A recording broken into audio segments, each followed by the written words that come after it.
TV forever on fire. ಹಾಲಿನ ದರ ಏರಿಕೆ ಸ್ವಾಗತಿಸಿದ ರೈತ ಮುಖಂಡ ಹಳ್ಳಿಕೆರೆ ಹುಂಡಿ ಭಾಗ್ಯರಾಜ್ ಪ್ರತಿಕ್ರಿಯಿಸಿದ್ದಾರೆ.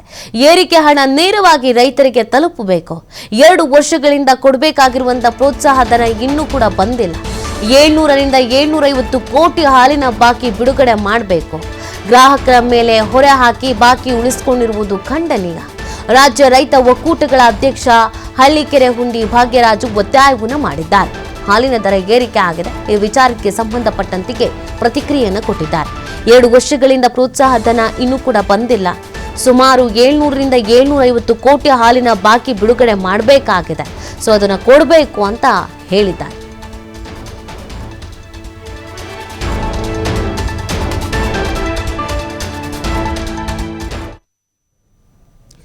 ನೋಡಿ, ಹಾಲಿನ ದರ ಏರಿಕೆ ಆಗಿದೆ. 4 ರೂಪಾಯಿಯನ್ನು ಜಾಸ್ತಿ ಮಾಡಿದ್ದಾರೆ. ಇದು ಸಾರ್ವಜನಿಕ ವಲಯದಲ್ಲಿ ಸಾಕಷ್ಟು ರೀತಿಯಾದಂಥ ಚರ್ಚೆಗೂ ಕೂಡ ಗ್ರಾಸವಾಗಿದೆ. ಹಾಗೆಯೇ ಅಸಮಾಧಾನ, ಆಕ್ರೋಶಕ್ಕೂ ಕೂಡ ಕಾರಣವಾಗಿದೆ. ಇನ್ನೊಂದು ಕಡೆಯಲ್ಲಿ ಇದು ರೈತರಿಗೆ ಸಿಗುತ್ತೆ, ರೈತರಿಗೋಸ್ಕರ ಈ ಹಾಲಿನ ದರವನ್ನು ಹೆಚ್ಚಳ ಮಾಡಲಾಗಿದೆ ಅನ್ನೋದನ್ನು ಕೂಡ ಹೇಳಲಾಗ್ತಾ ಇದೆ. ಹಾಲಿನ ಪ್ರೋತ್ಸಾಹ ಧನವನ್ನು ನೀಡಬೇಕಾಗಿತ್ತು, ಆ ಕಾರಣಕ್ಕಾಗಿ ಜಾಸ್ತಿ ಮಾಡಲಾಗಿದೆ ಅಂತ ರೈತ ಮುಖಂಡರು ಇದನ್ನು ಸ್ವಾಗತಿಸ್ತಾ ಇದ್ದಾರೆ. ಓಕೆ, ಆಯಿತು, ಹಾಲಿನ ದರ ಹೆಚ್ಚು ಮಾಡಿದ್ದಾರಲ್ಲ, ಆದರೆ ಅದು ನೇರವಾಗಿ ರೈತರಿಗೆ ಸಿಗೋ ಥರ ಆಗಬೇಕು. ಸುಮಾರು 2 ವರ್ಷಗಳಿಂದ ಕೂಡ ಈ ಪ್ರೋತ್ಸಾಹ ಧನ ಅನ್ನುವಂಥದ್ದು ಸಿಕ್ಕೇ ಇಲ್ಲ. ಸೊ ಪ್ರೋತ್ಸಾಹ ಧನ ಅನ್ನೋದು ಸಿಗಬೇಕು. 700 ರಿಂದ 750 ಕೋಟಿ ಹಾಲಿನ ಬಾಕಿ ಬಿಡುಗಡೆ ಆಗಬೇಕಾಗಿದೆ. ಅದನ್ನು ಆದಷ್ಟು ಬೇಗ ಬಿಡುಗಡೆ ಮಾಡಿ ಅನ್ನೋದನ್ನ ರೈತ ಮುಖಂಡರುಗಳು ಇದೀಗ ಕೇಳ್ಕೊಳ್ತಾ ಇದ್ದಾರೆ. ಒಂದ್ ಕಡೆಯಲ್ಲಿ ಇದು ಗ್ರಾಹಕರಿಗೆ ಹೊರೆ ಆಗ್ತಾ ಇದೆ, ಬರೆ ಆಗ್ತಾ ಇದೆ. ಇಷ್ಟು ಮಟ್ಟಿಗೆ ಜಾಸ್ತಿ ಮಾಡೋದ್ರಿಂದ ಸಮಸ್ಯೆ ಆಗ್ತಾ ಇದೆ, ಹೌದು. ಆದರೆ ರೈತರಿಗೆ ಸಿಗುತ್ತೆ ಅನ್ನುವಂಥ ವಿಚಾರವನ್ನ ಪ್ರಸ್ತಾಪಿಸಿರುವಂಥ ಹಿನ್ನೆಲೆಯಲ್ಲಿ ಈಗ ರೈತ ಮುಖಂಡರುಗಳು ಕೂಡ ಈ ಸ್ಟೇಟ್ಮೆಂಟ್ಗಳನ್ನು ಕೊಡ್ತಾ ಇದ್ದಾರೆ.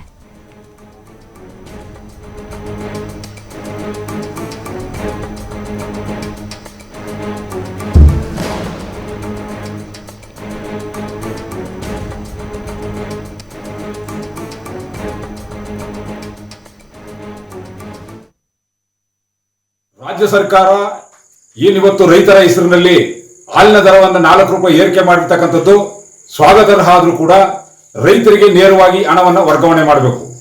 ಜೊತೆಗೆ ಕಳೆದ 2 ವರ್ಷಗಳಿಂದ ನಿರಂತರವಾಗಿ ಹಾಲನ್ನು ಪೂರೈಕೆ ಮಾಡತಕ್ಕಂಥ ಹಾಲು ಉತ್ಪಾದಕರಿಗೆ ಸುಮಾರು 650 ರಿಂದ 750 ಕೋಟಿ ರೂಪಾಯಿಯಷ್ಟು ಹಣವನ್ನ ರಾಜ್ಯದ ರೈತರಿಗೆ ಪ್ರೋತ್ಸಾಹ ಧನವಾಗಿ ಪ್ರತಿ ಲೀಟರ್ 5 ರೂಪಾಯಿ ಕೊಡ್ತಕ್ಕಂಥದ್ದಿದೆ. ಆ ಹಣವನ್ನು ಸರ್ಕಾರ ತಕ್ಷಣ ಬಿಡುಗಡೆ ಮಾಡಬೇಕು. ಕೇವಲ ಉತ್ಪಾದಕರಿಗೆ ಕೊಡ್ತೀವಿ ಅಂತೇಳಿ ಗ್ರಾಹಕರಿಗೆ ಹೊರೆಯನ್ನ ಮಾಡಿ ರಾಜ್ಯ ಸರ್ಕಾರ ತನ್ನ ಪಾಲಿನ ಬಾಕಿ ಹಣವನ್ನು ಸುಮಾರು 750 ಕೋಟಿ ರೂಪಾಯಿನ ಕೊಡದೇ ಇರತಕ್ಕಂಥದ್ದು ಇದು ಒಂದು ರೀತಿ ಖಂಡನೀಯ ಆಗ್ತಾ ಇದೆ.